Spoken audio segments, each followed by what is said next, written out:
अस्सलामुअलैकुम वरहमतुल्लाहि वबरकातुहू। Free workshop की दूसरी क्लास में खुशामदीद। मैं हूँ आपके साथ आबदा कंवल। अच्छा जी, कुछ सवालात थे जो तालिबात ने मुझसे पूछे थे, तो उनके जवाबात देना ज़रूरी है। बहुत रफली मैंने उतारे थे, गंदे लग रहे होंगे। इसी तरह चल जाएगा? ठीक है जी, स्टार्ट करते हैं। इसको मैं यहाँ पे हाइड कर लूँ। चलो, अब बेहतर लग रहा है। अच्छा जी, नाम मैंने नहीं लिखे किस बच्चे ने मुझसे क्या सवाल किया था। सबसे पहला सवाल किया जाने वाला वो ये था कि मेहंदी में सफाई नहीं है, तो सफाई किस तरीके से आएगी? जाहिर सी बात है, मेहंदी में सफाई आएगी प्रैक्टिस से। आप जितनी प्रैक्टिस करेंगी और सही वे में करेंगी तो ही आपके हाथ में सफाई आएगी, वरना आपके हाथ में सफाई कभी भी नहीं आएगी। इसका यही जवाब है। कोई ट्रिक नहीं है खास तौर पे कि इस तरीके से सफाई आएगी, ऐसा कुछ भी नहीं है। जितनी प्रैक्टिस करती रहेंगी, एक दफ़ा चीज़ बनाई वो ख़राब बनेगी, दूसरी दफ़ा बनाएंगी तो भी ख़राब बनेगी, तीसरी दफ़ा में आपको ये समझ में आएगी कि मैं कहाँ से ख़राब कर रही हूँ, चौथी दफ़ा में आप उस गलती को सही करने की कोशिश करेंगी, पाँचवीं दफ़ा में वो चीज़ परफेक्ट बनाने लगेंगी पहले से बेहतर, छठी दफ़ा में उससे बेहतर, सातवीं दफ़ा में उससे बेहतर, बिला आखिर 10वीं दफ़ा में वो चीज़ आप बिल्कुल परफेक्ट बना लेंगी, खुद ब खुद सफाई आ जाएगी। ठीक है, तो इसके लिए प्रैक्टिस चाहिए। डिज़ाइन बनाना नहीं आता, उसके लिए आपको मेहंदी सीखना पड़ेगी, आपको कोर्सेज करना पड़ेंगे, आपको टाइम देना पड़ेगा मेहंदी को। ठीक है, ये भी प्रोफेशन है। जैसे आपको इसकी सिंपल सी मिसाल यूँ लगा लीजिए कि आपको कहती हैं कि मेकअप करना आता है, लेकिन मेकअप सिर्फ इतना आता है कि आप सिर्फ अपने हद तक कर सकती हैं। ठीक है, तो वही चीज़ है कि सिर्फ मेहंदी को अगर आपने पकड़ना आ गया, होल्ड करना आ गया, तो इसका मतलब ये नहीं है कि आप मेहंदी आर्टिस्ट बन गई हैं, बल्कि नहीं, आपको उसके लिए डिज़ाइन सीखने पड़ेंगे।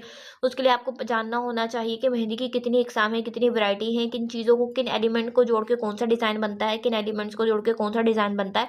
तो फिर आपको डिज़ाइन बनाना खुद से आ जाएंगे। उसके लिए आपको टाइम देना पड़ेगा मेहंदी को और कोर्सेज करने पड़ेंगे। ठीक है, मेहंदी बारीक निकालना, मेहंदी बारीक निकालने का सिर्फ और सिर्फ सिंपल ये तरीका है।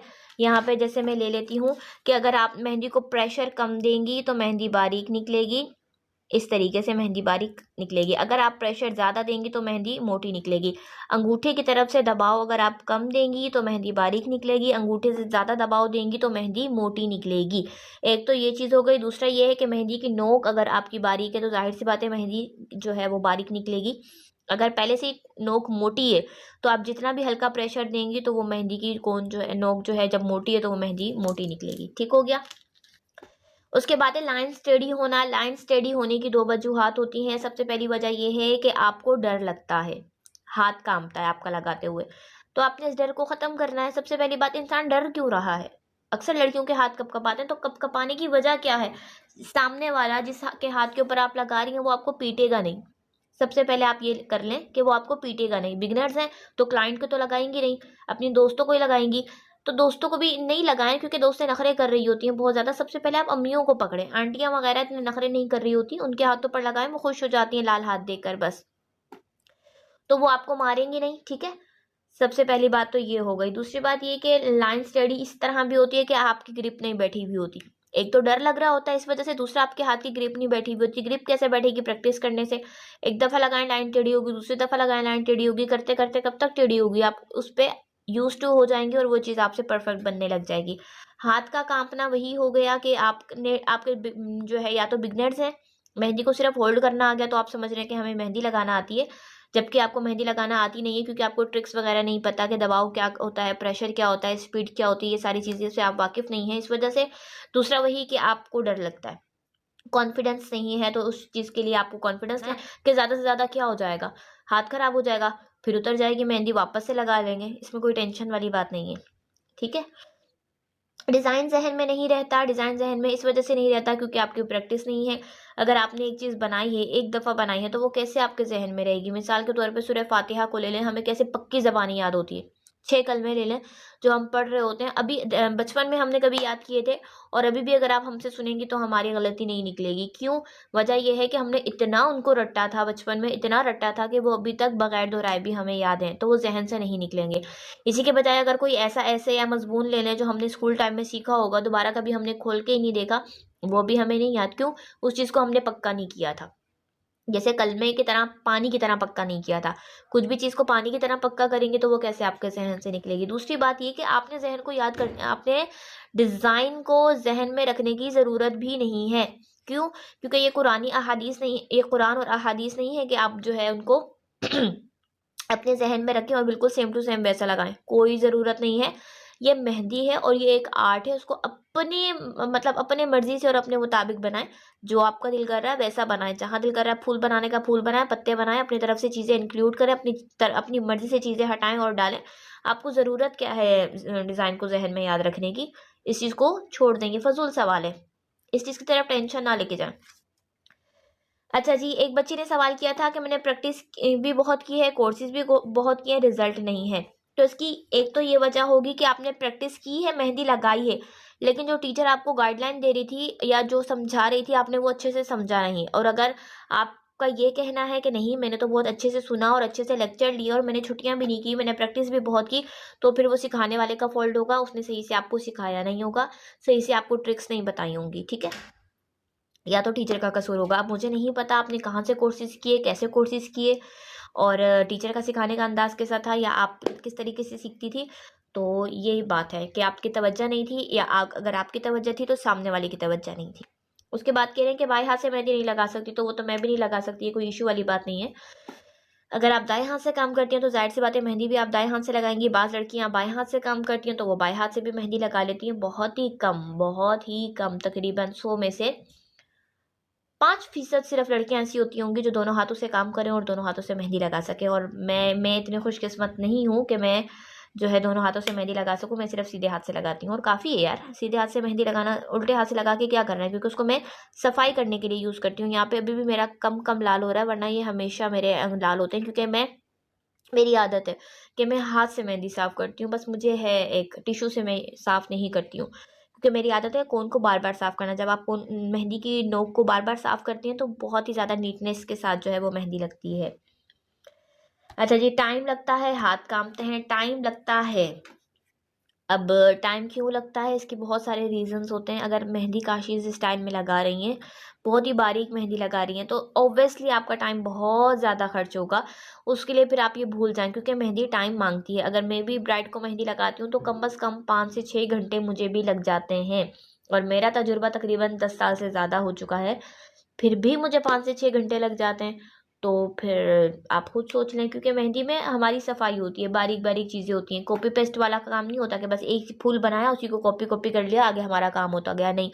यहाँ पर हमने एक फूल बनाया, सेम फूल हमें यहाँ बनाना है तो उसकी एक एक पत्ती वापस से बनानी है, एक एक शेड, एक एक लाइन हमने वापस से डालनी है, एक एक नुक्ता हमने वापस से डालना है। तो टाइम तो लेगा, टेकिंग चीज़ है ये तो। अच्छा जी, फिर आते हैं हाथ कांपते कांपने का मैं जवाब दे चुकी हूँ कि या तो डर है या तो प्रैक्टिस की कमी है। थकन और लाइंस का लेवल नहीं होता। लाइंस का लेवल वही बात हो गई कि प्रैक्टिस की कमी है। थकना ये तो लाजमी तौर पर है, जब जाहिर सी बात है कोई भी अगर आप काम करेंगी 5 से 6 घंटे मुस्तकिल कर रही हैं तो जाहिर सी बात है थकान तो होगी, वक्त लगता है। वही बात जाहिर सी बात है मेहंदी में वक्त लगता है। हाँ, ये होता है कि किसी को ज़्यादा लगता है, किसी को कम लगता है, लेकिन वक्त लगता है। वही प्रैक्टिस के ऊपर बात है। अगर आप एक डिज़ाइन बना रही हैं, पहली दफ़ा उस डिज़ाइन को बना रही हैं तो आपको आधा घंटा लगेगा। अगर वही डिज़ाइन आप दूसरी दफ़ा बना रही हैं आपको आधे घंटे से 5 मिनट कम लगेंगे। फिर जब आप तीसरी दफ़ा बनाएंगे 5 मिनट और कम। इस तरह करते करते आप प्रैक्टिस ज़्यादा करती जाएंगी तो वो हाथ खुद ब खुद चलता रहता है। तो इस तरीके से जो है वो आप टाइम कम लगा सकती हैं।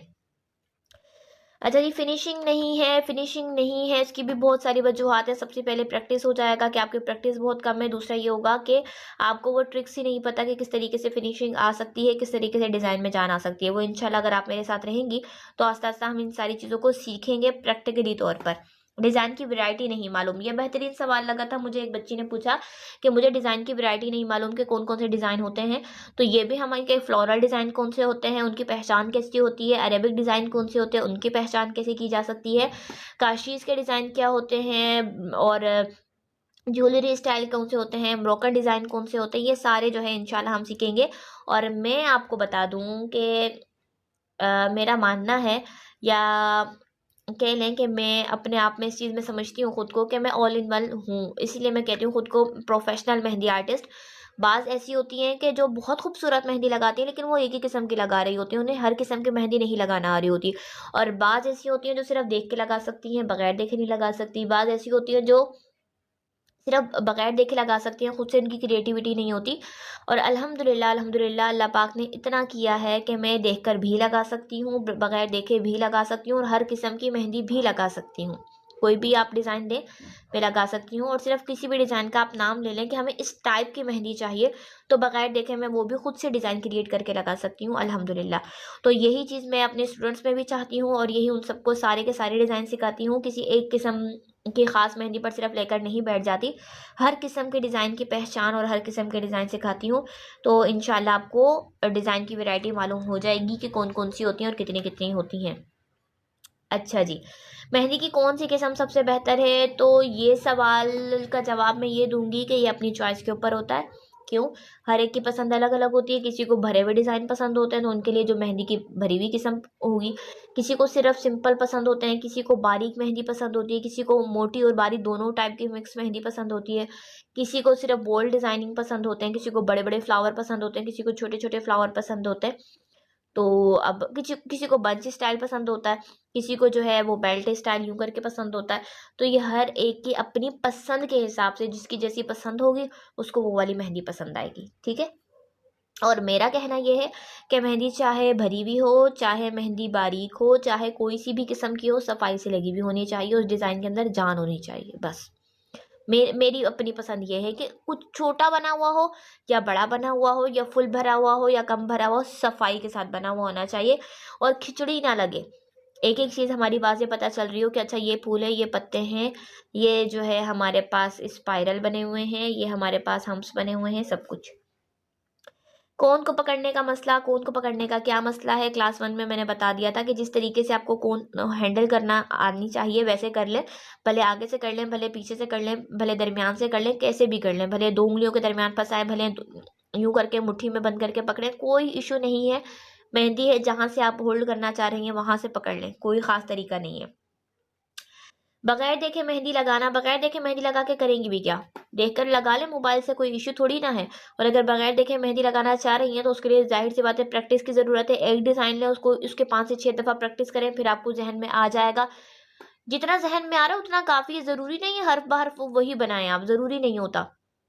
कुछ अपने से ऐड कर लें, कुछ देख कर लगा लें, बात खत्म करें। इसमें इतनी टेंशन लेने वाली बात नहीं है।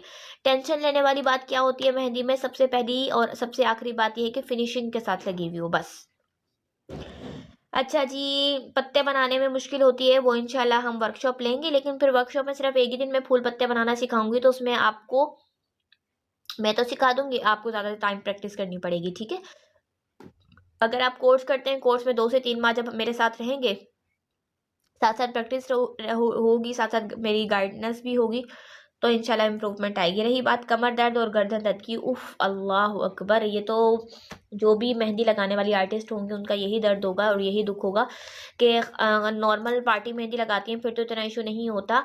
शादी के सीजन्स हो या फिर ईद का सीज़न हो, कुछ भी हो, बहुत शदीद कमर दर्द करती है, गर्दन बहुत दर्द करती है। दुल्हन को मेहंदी लगा रही होते हैं तो इंसान की कमर रह जाती है, हिलाई भी नहीं जा रही होती। ये मुझे भी दर्द होता है। इसका कोई हल नहीं है, इसका कोई जो है हमारे पास सोल्यूशन नहीं है। खुद से डिज़ाइन बनाना नहीं आता, आ जाएगी, प्रैक्टिस करेंगी। इस काम में आप बिगिनर हैं, इस वजह से ऐसा होता है। जब इस काम को प्रोफेशनली तौर पर लेकर चलेंगी, प्रैक्टिस करेंगी, दिन नहीं साल देंगी, तकरीबन 1 साल देंगी, तो जाहिर सी बात है इंशाल्लाह जो है आपको खुद से डिज़ाइन बनाना आ जाएंगे। डिज़ाइन भूल जाती हैं, डिज़ाइन इस वजह से भूल जाती हैं क्योंकि प्रैक्टिस की कमी है। जब प्रैक्टिस ज़्यादा होगी तो जाहिर सी बात है डिज़ाइन खुद से बनाने आ जाएंगे आपको। यूनिक डिज़ाइन बनाना, ये सवाल मुझे अच्छा लगा था। और सन 2023 चल रहा है, बल्कि वो भी एंडिंग पे है, 2024 जो है हमारा स्टार्ट होने वाला है, तो बहुत सारे यूनिक स्टाइल हमारे आते रहते हैं। मैं खुद भी अब यही सोचती हूँ कि कुछ ना कुछ करके एक ऐसा लुक दिया जाए जो आज से पहले किसी ने नहीं बनाया हुआ हो, और मैं पसंद करूँगी कि मेरी स्टूडेंट्स भी आगे से ऐसे ही हो जो यूनिक स्टाइल पसंद करें। तो ये भी हम देखेंगे। रोज़ स्टाइल वही गुलाब के फूल वगैरह बने हुए हों, तो इस डिज़ाइन को भी हम जो है वो बनाना सीख लेंगे। वर्कशॉप में इंशाल्लाह इसको भी कवर बना दूंगी, लेकिन ज़्यादा से ज़्यादा कितना, सिर्फ एक फ्लावर बनाना मैं बता सकती हूँ ना आपको एक दिन में। ऐसा नहीं है कि एक दिन में मैं सारा कुछ आपको दे दूँ और आप कुछ भी ना कर पाओ। थोड़ा थोड़ा खाते हैं तो वो हजम होता रहता है साथ साथ, तो वो चीज़ सही समझ में भी आएगी, आपको भी मज़ा आएगा, मुझे भी मतलब मज़ा आएगा। अगर एक ही दिन में मैं आपको सब कुछ बता दूँ तो जाहिर सी बात है ना आपको समझ में आएगा, ना आप उसकी प्रैक्टिस कर पाएंगी और उससे कोई फ़ायदा नहीं होगा।